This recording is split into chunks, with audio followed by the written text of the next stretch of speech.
बगैर निकाह के मोहब्बत पर यकीन कैसे कर लेते हो? यहाँ शादीशुदा को 10 साल मोहब्बत और 2 बच्चों के साथ तलाक हो जाती है।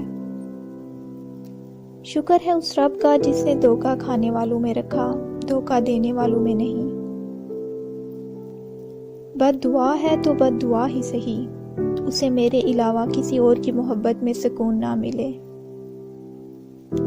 ऐ बिनते हवा, जिस नामहरम की याद में तुम रोती तड़पती हो, वो दोस्तों को तुम्हारे किस्से सुनाकर कह के लगाता है।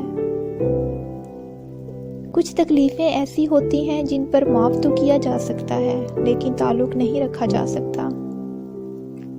आजकल की मोहब्बत 2 बेवकूफ़ों के दरमियान एक ऐसा माहिदा है जिसमें जिसको पहले अकल आ जाती है उसका नाम बेवफा रख दिया जाता है।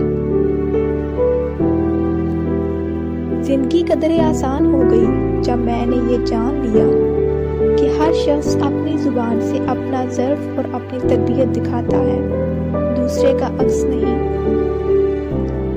जब किसी से एतबार ही उठ जाए तो फिर अगला बंदा कसम खाए या जहर, कोई फर्क नहीं पड़ता।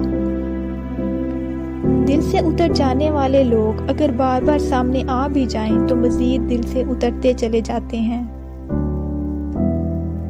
जो दुआ से निकल गया उससे बद्दुआ में क्यों रखना। कहाँ मिलता है कोई समझने वाला, जो भी मिलता है समझा के चला जाता है। खूबियां इतनी तो नहीं कि किसी के दिल में घर बना सकें, लेकिन कुछ ऐसे पल जरूर छोड़ जाएंगे कि भूलना आसान ना होगा। किसी के साथ गलत करके अपनी बारी का इंतजार जरूर करना।